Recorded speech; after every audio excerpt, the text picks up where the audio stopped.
जो पराई स्त्री के साथ संभोग करता है उसको नरक भोगने के बाद यहां भेड़िया बनाया जाता है। जो पराये पुरुष के साथ संभोग करते हैं वो वहां नरक भोगने के बाद यहां कुतिया की योनि प्राप्त होती है। कुत्ता, सियार, बगुला, गिद्ध, सांप, कौआ, इन योनियों में क्रम से जाता है जो पराई स्त्री और पराये पुरुष के साथ संभोग करता है। इसे मनोरंजन मत समझो, खिलवाड़ मत समझो।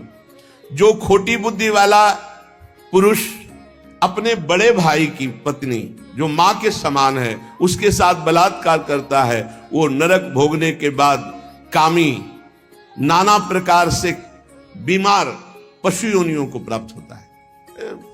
कई प्रकार के कष्टों से उसका जीवन युक्त है। जो अपने मित्र की पत्नी से विश्वास दिलाकर, मित्र को विश्वास दिलाकर उसकी पत्नी, वो यहां के सुअर पैदा होता, सुअर बनता है। जो अपने पूजनियों का अपमान करता है, बड़े भाई का अपमान करता है, वो क्रौंच पंछी के रूप में जन्म लेता है। बहुत सावधान होना चाहिए।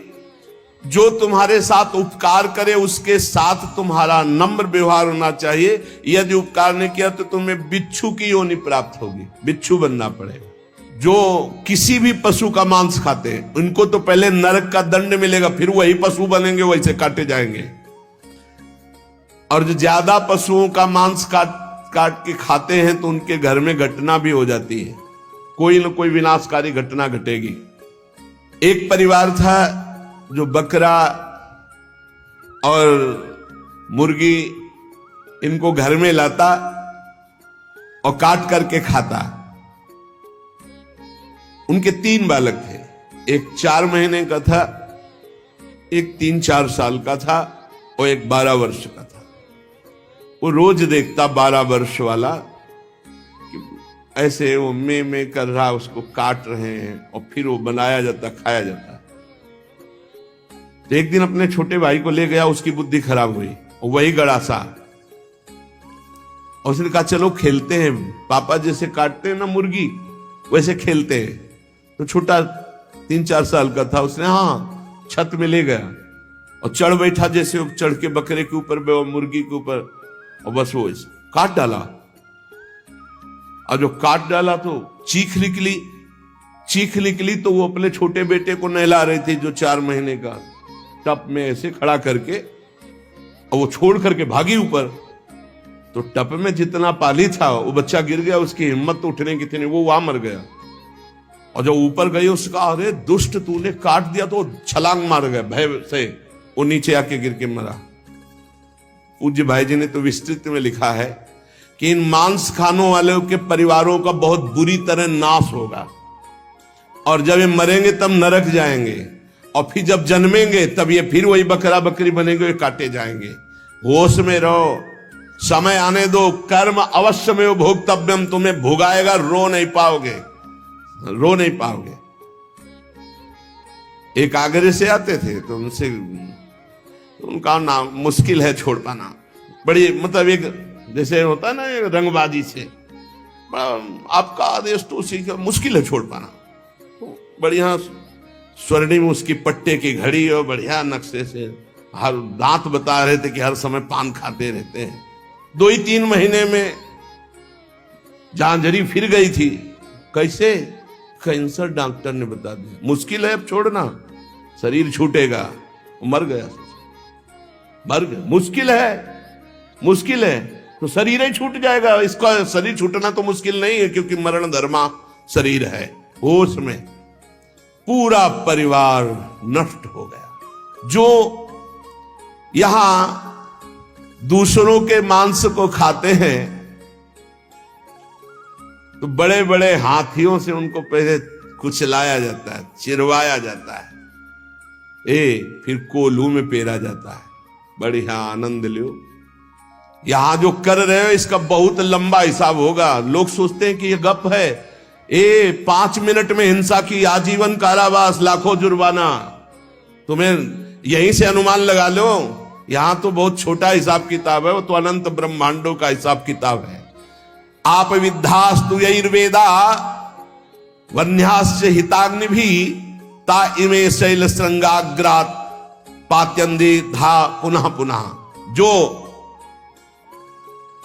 अपने पूर्वजों को पिंडदान नहीं देता, हवन नहीं करता, शास्त्र मर्यादा के अनुसार नहीं चलता, जो बिना पाणी ग्रहण किए व्यभिचार करता घूमता रहता है, ऐसों को बड़े बड़े ऊंचे पर्वत से नीचे खोपड़ी के बल फेंका जाता है, और जब नीचे गिरता है तो बड़ी बड़ी विषैली चींटियां चिपक जाती हैं और काटती है। अब और सावधानी की बात, जो पापी पुरुष के द्वारा दिया हुआ दान लेता है, स्वीकार करता है, पापी होश में ये रुपए की गड्डी नरक पहुंचा देगी। जो पापी पुरुषों द्वारा दिया हुआ दान लेते हैं, चाहे वो यज्ञ कराने के लिए, चाहे वो किसी भी कार्य के लिए, उन मनुष्यों को पत्थर के भवन में छोटे से ऐसे गैसील, बिल्कुल गैस ऐसी जहरीली, उसमें कीड़े की तरह उन्हें बंद कर दिया जाता, बाहर से कोई वायु नहीं, बंद। अब कितने हजार वर्ष, कितनी घबराहट है। अब सोचो, पत्थर के छोटे छोटे ऐसे भवन, उनमें गैस भरी हुई जहरीली, उसमें बंद कर दिया गया।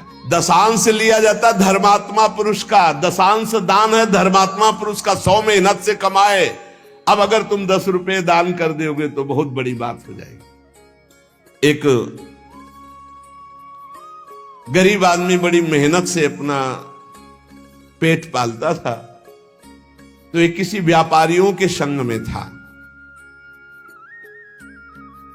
तो सब व्यापारी बड़े बड़े अपने अच्छे पदार्थ भोजन के, वो खिचड़ी लाया था घर से, कहीं यात्रा में था, उसका नाम भोला भी था। भोला एक किसान आदमी, तो अपनी थाल में रख के पानी भरने के लिए गया, इतने में कुत्ता आ गया। एक कुत्ता खा, वो दूर बैठ गया, कुत्ते को खा गया। सब व्यापारी उसका मजाक उड़ा रहे थे। फिर अपनी थाल ली, मांझ करके रख दिया, और जो जल था उसी को पी लिया।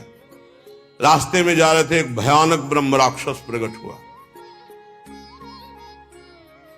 अलग अलग कोटि के प्रेत भी होते हैं, अब तो सबके होश उड़ गए।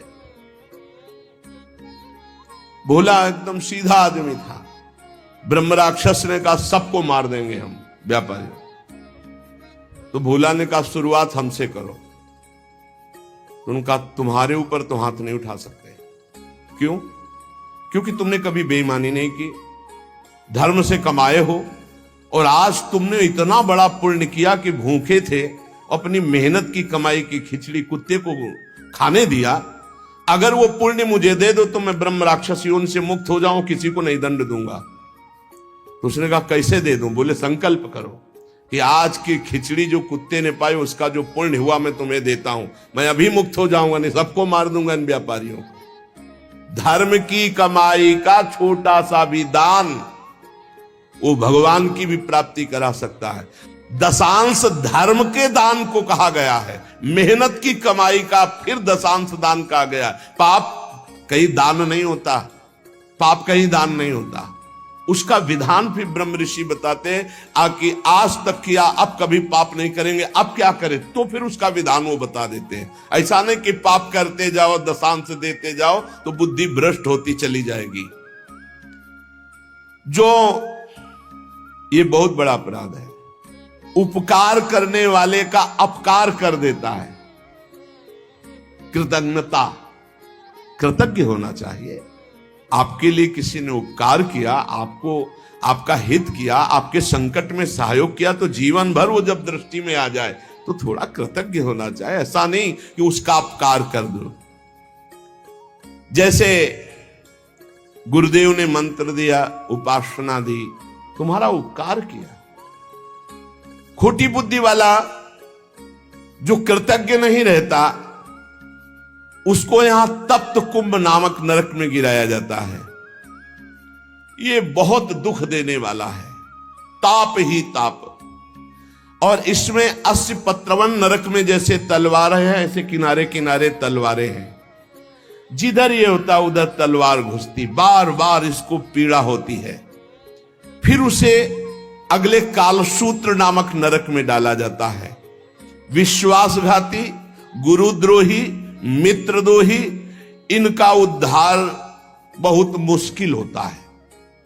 ये यहां नरक में भोग करके भी जब जन्म लेते हैं तो कोढ़ी, दुष्ट स्वभाव वाले, सर्प आदि ऐसी योनियों को प्राप्त होते हैं। जो सोए हुए मनुष्य की हत्या कर देता है, शस्त्रहीन है या सोया हुआ है उसकी हत्या कर देता है, या किसी स्त्री की हत्या कर देता है या बालक की हत्या कर देता है, वो 1000 बार गधे की और कीड़े की योनियों को प्राप्त होता है, बहुत संभल करके।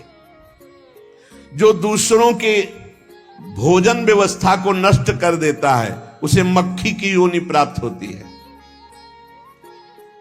अन्न चुराने वाला बिल्ली की योनि, घृत आदि चुराने वाला चूहे की योनि, जो दूसरे के अर्थ की चोरी करता है सर्प की योनि, दूध वाले पशु या दूध आदि चुराने वाले बगुले की योनि, इसी तरह डांस, चींटी, बिलैया, बहुत सी योनियों की प्राप्ति होती है। हे महाराज, मैं तुम्हें कहां तक बताऊं, ये जितने जीव हैं ये सब नरक से आए हुए हैं। एक मनुष्य योनि भगवान ने कृपा करके दी है जिससे हम अब भगवान की प्राप्ति कर सकते हैं। जब कोई जैसे कर्म करता है उसको दंड मिलता है।